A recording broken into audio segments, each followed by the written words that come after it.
എനിക്ക് നിങ്ങളാരെയും അധികം ബുദ്ധിമുട്ടിക്കാൻ താല്പര്യമില്ല. എൻ്റെ കൈവശമുള്ള ഈ പെട്ടിയിൽ ഉഗ്രസ്ഫോടന ശേഷിയുള്ള ബോംബാണ്. ചില ആവശ്യങ്ങൾ എനിക്കുണ്ട്. അത് നിങ്ങൾ എനിക്ക് സാധിച്ചു തന്നാൽ ഉടൻ തന്നെ ഞാൻ പോയിക്കൊള്ളാം. ഇതായിരുന്നു ആ സന്ദേശം. ഇന്നുവരെ ഒരു നിഗൂഢതയായിട്ട് നിലകൊള്ളുന്ന ഡാൻ കൂപ്പർ എന്ന വ്യക്തിയുടെ ഫ്ലൈറ്റ് ഹൈജാക്കിങ്ങിൻ്റെ കഥ നമുക്ക് നോക്കാം.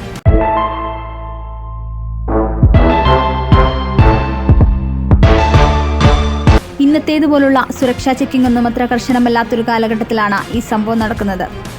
1971 നവംബർ 24 പോർട്ട്ലാൻഡ് ഇന്റർനാഷണൽ എയർപോർട്ടിൽ നിന്നും സിയാറ്റിലേക്ക് പോകാനുള്ള നോർത്ത് വെസ്റ്റ് ഓറിയന്റഡ് എയർലൈൻസിന്റെ വിമാനം തയ്യാറായി കിടക്കുന്നു. പൊതുവെ അന്നത്ര തിരക്കുള്ള സമയമായിരുന്നില്ല.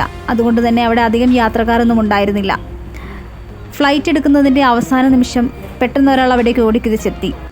കണ്ടാൽ വളരെ മാന്യനെന്ന് തോന്നിക്കുന്ന ഒരു വ്യക്തി. അയാളുടെ പേരാണ് ഡാൻ കൂപ്പർ. ഒരു വിധത്തിൽ അയാൾ ആ വിമാനത്തിൽ കയറിപ്പറ്റി. വിമാനം ഉയർന്നു. ഫ്ലൈറ്റ് പതിയെ പറന്നുയരാൻ തുടങ്ങിയതോടെ ഡാൻ കൂപ്പർ അയാളുടെ ഓരോ പ്ലാനും എക്സിക്യൂട്ട് ചെയ്യാൻ തുടങ്ങി.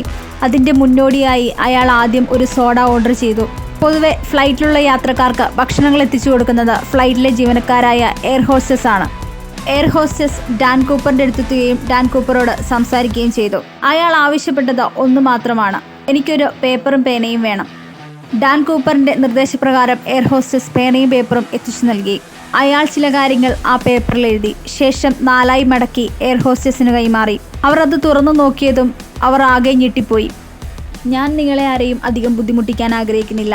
എൻ്റെ കയ്യിലുള്ള ഈ ബാഗിൽ അത്യുഗ്ര സ്ഫോടന ശേഷിയുള്ള ബോംബുകളാണുള്ളത്.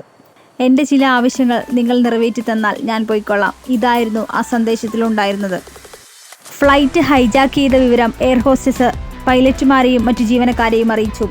എന്നാൽ യാത്രക്കാർ മാത്രം ഇക്കാര്യങ്ങളൊന്നും അറിയുന്നുണ്ടായിരുന്നില്ല. പെട്ടിക്കുള്ളിലെ ബോംബ് കൂപ്പർ അവർക്ക് കാണിച്ചു കൊടുത്തു. 8 സിലിണ്ടറുകൾ ഘടിപ്പിച്ച ബോംബായിരുന്നു അത്. കൂപ്പർക്ക് വേണ്ടത് $2 ലക്ഷം 4 പാരച്യൂട്ടുകളുമായിരുന്നു. കൂടാതെ ലാൻഡ് ചെയ്യുന്ന സമയത്ത് വിമാനത്തിൽ ഇന്ധനം നിറയ്ക്കേണ്ട സംവിധാനവും. കൂപ്പറുടെ ആവശ്യങ്ങളെല്ലാം വിമാനത്തിലെ ജീവനക്കാർ അംഗീകരിച്ചു. പൈലറ്റായ വില്യം സ്കോട്ട് സീറ്റിലെ എയർ ട്രാഫിക് കൺട്രോൾ സംഘത്തെ വിമാനം ഹൈജാക്ക് ചെയ്ത കാര്യം അറിയിച്ചു.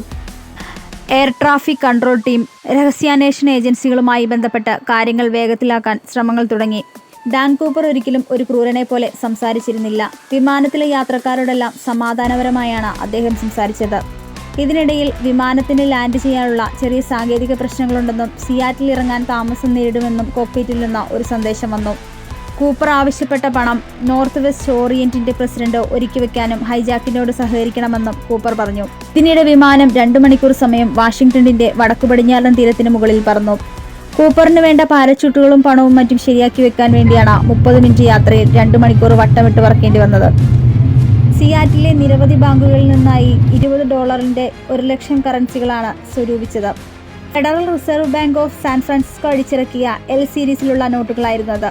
എന്നാൽ FBI വാഗ്ദാനം ചെയ്ത മിലിറ്ററി പാരച്യൂട്ടുകൾ കൂപ്പർ സ്വീകരിക്കാൻ തയ്യാറായില്ല.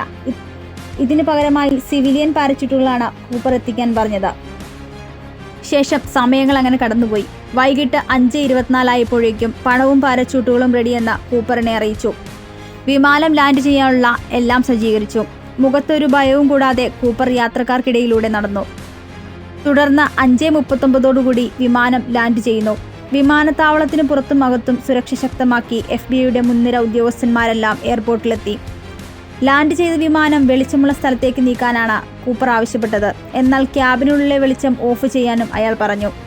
വിമാനത്തിൻ്റെ അടുത്തേക്ക് ഒരു പോലീസ് ഓഫീസർ കൂപ്പർ ആവശ്യപ്പെട്ട രൂപയും പാരച്യൂട്ടുമായി വിമാനത്തിൻ്റെ വാതിലിലെത്തി. അവിടെ സ്നൈപ്പർ ഷൂട്ടേഴ്സും സജ്ജമായിരുന്നു. പണം വാങ്ങാൻ കൂപ്പർ വാതിലിലെത്തുന്ന നിമിഷം വെടിവെച്ച് വീഴ്ത്താനായിരുന്നു അവരുടെ പദ്ധതി. എന്നാൽ ഇത് മുൻകൂട്ടി മനസ്സിലാക്കിയ കൂപ്പർ ഒരു പൈലറ്റിന്റെ യൂണിഫോം ഊരി വാങ്ങി ധരിച്ചാണ് വാതിൽ തുറക്കുന്നത്. സ്വാഭാവികമായി അത് കൂപ്പർ അല്ലെന്ന് തെറ്റിദ്ധരിച്ച് പണം നൽകിയ ശേഷം ആ ഓഫീസർ തിരികെ ഇറങ്ങി. അല്പസമയത്തിന് ശേഷം വാതിൽ വീണ്ടും തുറന്നു. ഓരോ യാത്രികരായി പുറത്തേക്ക് വരാൻ തുടങ്ങി. ഒപ്പം അതിലുണ്ടായിരുന്ന വനിതാ ജീവനക്കാരും. എല്ലാവരും ഇറങ്ങിയതിനു ശേഷം വാതിലടഞ്ഞു. ഇപ്പോൾ വിമാനത്തിൽ അവശേഷിക്കുന്നത് 2 പൈലറ്റുമാരും എഞ്ചിനീയറും കൂപ്പറും മാത്രം. അയാൾ വിമാനം മെക്സിക്കോയുടെ തലസ്ഥാനമായ മെക്സിക്കോ സിറ്റിയിലേക്ക് പറത്താൻ ആവശ്യപ്പെട്ടു. അടുത്ത യാത്രയ്ക്കുള്ള ഇന്ധനം നിറയ്ക്കുന്നതിനിടെ പൈലറ്റുമാരുമായി കൂപ്പർ ചർച്ച നടത്തി. 10,000 അടി ഉയരത്തിൽ മണിക്കൂറിൽ 185 കിലോമീറ്റർ വേഗത്തിലാണ് വിമാനം പറത്തേണ്ടത്. കൂപ്പർ പൈലറ്റുമാർക്ക് നിർദ്ദേശം നൽകി. വിമാനത്തിൻ്റെ ലാൻഡിംഗ് ഗിയർ ടേക്ക് ഓഫ് സമയത്തെ പോലെ വിന്യസിപ്പിക്കണമെന്നും വിങ് ഫ്ലാപ്പുകൾ 15 ഡിഗ്രി താഴ്ത്തണമെന്നും ക്യാബിൻ മർദ്ദരഹിതമാക്കാനും കൂപ്പർ ആവശ്യപ്പെട്ടു. എന്നാൽ കൂപ്പർ പറഞ്ഞ മെക്സിക്കോയിലെ സ്ഥലത്തേക്ക് പറന്നെത്താൻ ഏകദേശം 1600 കിലോമീറ്റർ താണ്ടേണ്ടതുണ്ടായിരുന്നു. മെക്സിക്കോയ്ക്ക് എത്തുന്നതിന് മുമ്പ് എവിടെയെങ്കിലും ലാൻഡ് ചെയ്ത് ഇന്ധനം നിറച്ചാലേ 1600 കിലോമീറ്റർ പറക്കാനാകൂവെന്ന് പൈലറ്റ് കോ-പൈലറ്റിനോട് പറഞ്ഞു. അവസാനം യാത്രക്കിടെ നൊവാഡയിലെ റെനോ എയർപോർട്ടിൽ ഇന്ധനം നിറയ്ക്കാനിറങ്ങി. അവിടെ നിന്നും ഇന്ധനം നിറച്ച് ടേക്ക് ഓഫ് ചെയ്യുമ്പോൾ പിൻഭാഗത്തെ ഡോറ് തുറന്ന നിലയിലായിരുന്നു. 8 മണിയോടുകൂടി വിമാനം താഴേക്കിറങ്ങുന്നു. പോലീസുകാരും പട്ടാളക്കാരും സീക്രട്ട് ഏജൻസികളും അവിടെ കൂപ്പറിനായി അണിനിരന്നു. എല്ലാവരും അരിച്ചു പെറുക്കി നോക്കിയിട്ടും കൂപ്പറിനെയും കണ്ടില്ല. യാതൊരു തെളിവുകളും അവിടെ ഉണ്ടായിരുന്നില്ല. ഏതോ വനാന്തര ഭാഗത്തിൻ്റെ മുകളിൽ വെച്ച് പൈസയും ബോംബെന്ന് അവകാശപ്പെടുന്ന പെട്ടിയും എടുത്ത് അയാൾ പാരച്യൂട്ടിൽ എയർ സ്റ്റൈൽ വഴി രക്ഷപ്പെട്ടു.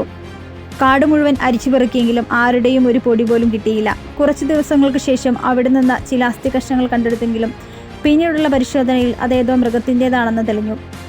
വിമാനത്തിൽ നടന്ന ഈ കുറ്റകൃത്യത്തെക്കുറിച്ച് വർഷങ്ങളോളം നീണ്ടുനിന്ന വിപുലമായ അന്വേഷണമുണ്ടായിരുന്നു. ലോകത്തിനു മുന്നിൽ ഡാൻ കൂപ്പർ എന്ന മനുഷ്യനുണ്ടായിരുന്നതായി ആകെ അവശേഷിക്കുന്ന തെളിവ് ഈ ചിത്രം മാത്രമാണ്. ഇയാൾ ആരാണ്? എവിടെ നിന്ന് വന്നു? ഇപ്പോൾ ജീവിച്ചിരിപ്പുണ്ടോ? അന്ന് ചാടിയ ശേഷം അയാൾക്ക് എന്ത് സംഭവിച്ചു? പെട്ടിയിലുണ്ടായിരുന്നത് യഥാർത്ഥ ബോംബായിരുന്നോ? ഒന്നിനും ഉത്തരം നൽകാൻ ഈ ലോകത്ത് ആർക്കും ഇതുവരെ കഴിഞ്ഞിട്ടില്ല. ഇപ്പോഴും നിഗൂഢതയായി തുടരുകയാണ് ഡാൻ കൂപ്പർ എന്ന വ്യക്തി.